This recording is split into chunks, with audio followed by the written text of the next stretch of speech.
Good morning, good afternoon and good evening my dear students. जिस भी समय आप इस वीडियो को देख रहे हैं, आप जानते हैं सीबीएसई 10th क्लास हिस्ट्री का first chapter that is the rise of nationalism in Europe. प्यारे बच्चों, आज हम उसका जो टोटल 6 पार्ट्स हैं, 4th पार्ट हम स्टार्ट करेंगे, the unification of Germany and Italy या the making of Germany and Italy. प्यारे बच्चों, यहाँ पे आपको दो चीजें ध्यान रखनी है। जर्मनी को पहले क्या बोलते थे? प्रशिया, है ना। और जो इटली है, इटली में रोमन एम्पायर, है ना। जो अगर हम एंशियंट हिस्ट्री की बात करें तो रोमन एम्पायर एक इतना बड़ा एम्पायर हुआ है जिसकी हम अभी फिलहाल कल्पना भी नहीं कर सकते। मतलब एक बहुत ही रौबदार जो है, एक काफी इंपोर्टेंस जो रखता है अपना एंशियंट हिस्ट्री में। तो रोमन एम्पायर जो है वो इटली से शुरू हुआ था। तो यानी कि अगर हम इतिहास पर नजर दौड़ाएं तो जो इटली है उसका इतिहास काफी पुराना है, क्योंकि रोमन एम्पायर था। तो यहाँ पर आपको एक चीज ध्यान रखनी है प्यारे बच्चों, जर्मनी को भले ही उन्होंने आपकी चैप्टर में पहले बताया है कि the unification of Germany and Italy, लेकिन जो असल में जो यूनिफिकेशन हुआ था, आप ऐसे याद रखेंगे, रोमन एम्पायर क्योंकि इटली में था, तो इसी तरीके से इटली का यूनिफिकेशन पहले हुआ है और जर्मनी का बाद में हुआ है। तो जर्मनी का जो यूनिफिकेशन हुआ है दैट इज इन 1871, और उसके ठीक 10 साल पहले 1861 में इटली का यूनिफिकेशन हुआ है। ये चीजें आई होप कि आपको समझ में आ गई, ये so that you can understand कि जर्मनी का यूनिफिकेशन भले हम पहले पढ़ रहे हैं, लेकिन 1871 में जर्मनी का यूनिफिकेशन हुआ है और इटली का 1861 में। इसके अलावा थर्ड पार्ट हम इसी में देखेंगे, द यूनिफिकेशन और the different story of England, है ना, कि इंग्लैंड ने कैसे आयरलैंड, और उसको भी हम देखेंगे। तो 3 चीजें हम इस पार्ट में देखने वाले हैं, जर्मनी के बारे में, इटली के बारे में और इंग्लैंड के बारे में। तो प्यारे बच्चों, जैसे कि आप जानते हैं कि जर्मनी जो है, अगर हम फ्रांस के बाद किसी भी कंट्री के बारे में पढ़ रहे हैं तो दैट इज जर्मनी। तो यानी कि अभी तक आप जैसी जर्मनी कोई बोलता है तो आपके माइंड में हिटलर आ जाता होगा, क्योंकि आपने 9th में हिटलर के बारे में आपने पढ़ा है जर्मनी में। लेकिन हिटलर को हम भले ही फिर भी थोड़ा सा कि उसको पॉजिटिव है नेगेटिव है, वो हम इतिहास में पढ़ते हैं कि वो एक क्रूर था या डिक्टेटर था, जो भी है, या वो अच्छा था। लेकिन जो ऑटो वॉन बिस्मार्क है, जो आप वर्ड अब याद रखेंगे, यानी जर्मनी से आपको 2 नाम हमेशा याद रखने हैं, one is Hitler and second one is Otto von Bismarck. Otto von Bismarck जो है प्यारे बच्चों, बहुत ही तगड़ा एक स्ट्रेटेजिस्ट था, है ना। और ये मतलब क्योंकि जर्मनी उस समय तो था नहीं, he was from Prussia and he was chief minister of Prussia. इसकी जो एडमिनिस्ट्रेशन था, इसका जो लोगों को इकट्ठा करने का जो एक स्ट्रैटेजी थी इसकी, है ना, अपनी आर्मी और ब्यूरोक्रेसी और आर्मी के थ्रू इसने जिम्मा उठाया कि अब हम जर्मनी को यूनिफाइड करेंगे। क्योंकि आपने देखा था कि जिस तरीके से 18 मई 1848 में जर्मनी ने कोशिश की थी, लेकिन उसको कंजर्वेटिज्म पावर ने with the help of military and large land owners, उनकी मदद से उन्होंने, एरिस्टोक्रेसीज ने उसको दबा दिया था, कुचल दिया था। तो वो वाली जो एक आग थी जो नेशनलिस्ट की, वो कहीं ना कहीं बरकरार थी। तो उस चीज को किस तरीके से ऑटो वॉन बिस्मार्क को man of blood and iron भी बोला जाता है। ब्लड एंड आयरन यानी कि खून और लोहे का व्यक्ति, यानी कि ये अपनी जो इनकी बोली थी उसमें बहुत ही शांत थे, लेकिन जो इनके एक्शन होते थे बहुत ही स्ट्रांग होते थे। तो man of blood and iron, तो ये व्यक्ति एक ऐसे थे जिन्होंने फिर ये जिम्मेदारी लेते हुए प्रशिया के लोगों ने और एक यूनिफिकेशन कराया। तो जैसे आपने देखा कि जो 1848 में हुआ था, उसको एरिस्टोक्रेसी और मिलिट्री ने, आर्मी ने, मतलब उसको उभरने नहीं दिया, उसको नल एंड वाइड कर दिया, उनकी जो भी कोशिश थी कॉन्स्टिट्यूशनल मोनार्की के लिए। तो यहाँ पे आप देखेंगे कि ऑटो वॉन बिस्मार्क ने किस तरीके से 3 युद्ध बड़े बड़े उन्होंने लड़े, जर्मनी, है ना, प्रशिया, और किन के साथ लड़े, वो भी बहुत बड़े बड़े जो किंगडम्स थे, जैसे आपने ऑस्ट्रिया जो हैब्सबर्ग एम्पायर है कितना बड़ा है, और इवन फ्रांस जिसको अभी तक हम मतलब पढ़ते आ रहे हैं, उसको भी ऑटो वॉन बिस्मार्क की स्ट्रेटेजी ने उसको भी हराया, और डेनमार्क को। मैं आपको दिखाना चाहूंगा प्यारे बच्चों, एक बार इनकी मैंने ये बनाया है, दिस इज इटली, है ना, with shoes, this is Switzerland, ये पूरा जर्मनी है। जर्मनी ने इधर भी हराया फ्रांस को, और इधर हराया ऑस्ट्रिया को, और इधर डेनमार्क को। Copenhagen is the capital of this. तो आप देखेंगे प्यारे बच्चों, 3 साल तक सॉरी 7 ईयर्स तक ये युद्ध चला और इन 3 कंट्रीज के साथ में 1, 2 एंड 3 इन 3 कंट्रीज के साथ में, और अल्टीमेटली फिर प्रशिया की जीत हुई। इन 3 कंट्रीज को अगर पेपर में आपको दिखाऊं और मैं कहूं कि जो ऑटोमन बिस्मार्क है उन्होंने इन 3 बड़ी कंट्री को, बड़े जो एम्पायर थे उनको फाड़ दिया, है ना। तो उनको क्या कर दिया, फाड़ दिया, यानी कि किस किस को, ऑस्ट्रिया को, और फिर आप देखेंगे फ्रांस को एंड डेनमार्क को, उसको फाड़ दिया। FAD France, A for Austria and D for Denmark. 3 युद्ध लड़े बड़े 7 साल तक, और उसके बाद जब वो निकल कर आए तो एक मतलब उन्होंने then they proclaim themselves as the unified German state. तो 18 मई हमने याद रखी थी प्यारे बच्चों, कहां पर 1848 में। यहां पर भी आपको 18 डेट याद रखनी है, लेकिन 18 जनवरी 1871, क्योंकि यूनिफिकेशन कब हुआ था, 1871। तो यानी कि अगर मैं बोल रहा हूं कि जर्मनी का यूनिफिकेशन हो गया 3 बड़े युद्ध बड़े देशों के साथ लड़ने के बाद 7 साल तक, उसके बाद जर्मनी का जो है यूनिफिकेशन हो गया, तो इसका मतलब 18 जनवरी 1871।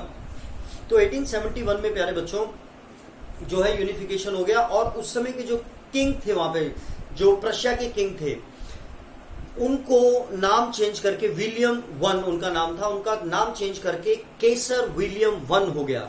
तो केसर मतलब होता है सम्राट, है ना, वही सेम मतलब होता है, लेकिन हम इसको जो आपकी जर्मनी है उसमें इसको केसर बोलते हैं, और जिसका मतलब होता है सम्राट।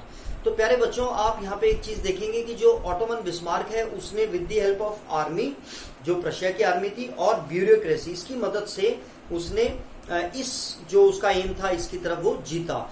और जो आपने देखा था कि 1848 में मिलिट्री ने, एरिस्टोक्रेसी ने लार्ज लैंड ऑनर्स जो थे उन्होंने उसको दबाने की कोशिश की थी, और वो उसमें सफल भी रहे थे 1848 में। तो ये जो लार्ज लैंड ऑनर्स हैं इनको क्या बोला जाता है प्रशिया में, जंकर्स। 1 मार्क का इंपॉर्टेंट क्वेश्चन, जैसे हमने दास वॉक देखा था कॉमन पीपल के लिए ना, वॉक जीस देखा था ट्रू स्पिरिट ऑफ नेशन, तो वैसे आप लार्ज लैंड ऑनर्स के लिए क्या आपको ध्यान रखना है, जंकर्स। तो उसके बाद क्या हुआ कि 18 जनवरी 1871, है ना, 18 बहुत कड़ाके की ठंड होती है, तो फ्रांस का जो पैलेस ऑफ वर्साइल, वो पैलेस ऑफ वर्साइल्स है जो आपने 9th में भी पढ़ा है, उसके अंदर क्योंकि वो काफी बड़ा है उसमें एक मिरर ऑफ हॉल है ना, हॉल ऑफ मिरर। तो वहां पर इनकी मतलब मीटिंग हुई जिसमें जो अलग अलग जो 39 फेडरेशन थे जर्मनी के, वहां के मेन लोग आए, है ना, पॉलिटिक्स वाले लोग आए, और साथ में जो ब्यूरोक्रेट्स थे या जो आर्मी के जो मेन थे या जो डेप्यूटीज थे, जैसे जिसमें सबसे नंबर 1 ऑटोमन बिस्मार्क, और उन्होंने मिलकर इस चीज को प्रोक्लेम किया कि अब जो है हमारे जो राजा होंगे that will be Kesar William one. तो यानी कि कहीं ना कहीं उन्होंने यूनिफिकेशन किया, और जब यूनिफिकेशन किया उसके बाद उन्होंने करेंसीज के ऊपर, जैसे आपने देखा था कस्टम यूनियन, वो भी प्रशिया ने शुरू किया था 1834 में, है ना, 32 करेंसीज कर दी थी। तो इन्होंने modernization of currency, legal system, jurisdiction, banking system, इसके ऊपर बहुत उन्होंने काम किया, और ये जो भी उन्होंने डेवलपमेंट्स की ये एक रोल मॉडल रहा जो रेस्ट ऑफ द जर्मनी जो अभी तक कहीं ना कहीं पूरी तरीके से यूनिफाइड नहीं हुआ था। तो ये आपका इस चैप्टर में मेन जो हमने देखना है प्यारे बच्चों। अब हम देखते हैं कि आपकी बुक क्या कहती है कि जर्मनी के बारे में। After 1848 nationalism in Europe moved away, यानी कि जो नेशनलिज्म है, जो राष्ट्र के प्रति प्रेम है, वो मूव अवे हो गया था फ्रॉम द रेवोल्यूशन, यानी कि क्रांतियों से। अब उनको क्रांति से वो थोड़ा दूर हो गए, लेकिन एक क्रांति नहीं, we have to do something different and democracy. अब उनकी ये चाहत भी नहीं थी कि हमें डेमोक्रेटिक कंट्री में रहना है, अब सिर्फ नेशनलिज्म उनके उसमें था। तो आपका जो टॉपिक है Germany, can the army be architect, यानी कि क्या आर्मी कभी भी आर्किटेक्ट हो सकती है किसी भी एक कंट्री की, तो आर्किटेक्ट यानी बनाने वाली। तो यहां पर आप देखेंगे with the help of army and bureaucracy कैसे ऑटोमन बिस्मार्क ने यूनिफाइड किया जर्मनी को। Nationalist sentiments were often mobilised by conservatism. Conservatism वही जो बहुत धीरे स्लो चेंज करते हैं, रूढ़िवादी जिनको लोग बोला जाता है। जो कंजर्वेटिज्म है, इन्होंने जो नेशनलिस्ट की जो भावना उभर रही थी इस समय, जो सेंट्रल ईस्ट जो हम अभी तक पढ़ते हुए आ रहे लिबरल्स, उस भावना का इस्तेमाल किया for promoting state power and achieving political domination over Europe, यानी कि उस भावना को कहीं ना कहीं उन्होंने अपने डोमिनेंस के लिए इस्तेमाल किया। जो मिडिल क्लास थी वो एक नेशनलिज्म की भावना थी। This can be observed in the process by which Germany and Italy came to be unified as nation states. As you have seen, nationalist feeling were widespread among middle class German who in 1848 tried to unite the different regions of the German Confederation into a nation state governed by an elected parliament. This liberal initiative to nation building was however repressed, यानी कि उसको तहस नहस कर दिया गया था, by the combined forces of the monarchy and the military, supported by the large land owners, जिनको ब्रैकेट में लिखा हुआ है called Junkers, 1 mark important question, of Prussia. From then on, Prussia took on the leadership of the movement for national unification.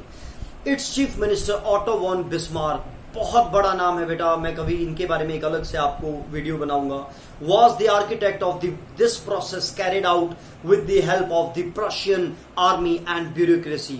ठीक है, army और bureaucracy की help से 3 wars over 7 years with FAD, है ना, हमने उसको कागज को फाड़ दिया था, यानी कि France, A for Austria and D for Denmark, आपको उसकी लोकेशन भी पता होनी चाहिए। ended in Prussian victory and completed the process of unification, यानी कि वो कंप्लीट हो गया प्रोसेस ऑफ यूनिफिकेशन। और जब आप इतनी बड़ी बड़ी ताकतों को हरा रहे हैं तो आप समझ लें कि प्रशिया में यानी ऑटोमन बिस्मार्क में क्या ताकत रही होगी, क्या क्षमता रही होगी। तो इतना आसान नहीं है फ्रांस को हराना, या हैब्सबर्ग एम्पायर, ऑस्ट्रिया जो हमने देखा था कितने बड़े एरिया में फैला हुआ है। The Prussian king William one, यहाँ पे आपको 2 ही नाम याद रखने प्यारे बच्चों, एक तो विलियम वन जिसको केसर विलियम वन बोलेंगे, और ऑटो वन बिस्मार्क, इसको तो भूलना ही नहीं है बिल्कुल भी। was proclaimed German emperor in a ceremony held at Versailles, और Versailles in France, है ना, उसमें कहा वो भी हम देखते हैं। On the bitterly cold morning of 18 January 1871, an assembly comprising the princes of the German states, representative of the army, important Prussian ministers including the chief minister Otto von Bismarck, gathered in the unheated hall of mirrors in the palace of Versailles to proclaim the new German empire headed by Kaiser William I of Prussia. आप कहीं पे प्रशिया देख रहे हैं, कहीं पे Germany, both are same, है ना। आपको इस चीज का मैंने पहले भी कोशिश की थी बताने की। तो यहाँ पे लिखा है बिटरली कोल्ड, यानी कि बहुत कड़कड़ाती हुई ठंड, और फिर लिखा है अनहीटेड हॉल, यानी कि जहां बेहद ठंडा हॉल, है ना। मिरर, वैसे भी आप समझ सकते हैं जनवरी में हमारे यहीं कितनी ठंड होती है, तो जर्मनी में कितनी ठंड होती है, क्योंकि वो आर्कटिक के काफी नजदीक है। The nation building process in Germany had demonstrated the dominance of Prussian state power, यानी कि इसने कहीं ना कहीं अपने आप को दिखा दिया कि हम भी कुछ हैं, है ना, जो इतना डिफीट किया उन्होंने। The new state placed a strong emphasis on modernising the currency, यानी कि जो अब नई जो गवर्नमेंट बन के आई जो ऑटोमन बिस्मार्क के अंडर में, उसने किस चीज के ऊपर ध्यान दिया? Modernizing the currency, banking, legal and judicial system in Germany. Prussian measures, यानी जो भी इन्होंने मेजर्स लिए, and practices often became a model for the rest of the Germany. तो प्यारे बच्चों, एक तो आपको जर्मनी में हिटलर और ऑटोमन बिस्मार्क का नाम याद रखना है। जर्मनी की यूनिफिकेशन 1871 में हुई है, उससे ठीक 10 साल पहले 1861 में यूनिफिकेशन ऑफ इटली हुआ है। इसमें आपको 2 कैरेक्टर याद रखने हैं प्यारे बच्चों सिर्फ, और वो है एक तो विलियम वन, जिनको केसर विलियम वन प्रोक्लेम कर दिया गया था, और दूसरे हैं ऑटो वॉन बिस्मार्क। ठीक है प्यारे बच्चों, नेक्स्ट में हम अगले कैरेक्टर्स देखेंगे, जिसमें से एक को आप जानते हैं इटली में जियोसेप्पे मैज़िनी, जिसके लिए मेटरनिच ने कहा था कि ये सबसे खतरनाक व्यक्ति है हमारी जो सोसाइटी है उसके लिए, है ना, यानी उनकी सोसाइटी यानी कि कंजर्वेटिज्म के लिए। तो I hope this topic is clear to you. This is for your क्लिक सिनॉप्सिस, है ना। तो कोई चीज हम भूले ना हो। आई थिंक यस 3 और 7 ईयर FAD, आप देखेंगे FAD लिखा हुआ है, फ्रांस, ऑस्ट्रिया एंड डेनमार्क। तो hall of mirror. God bless you all, love you all.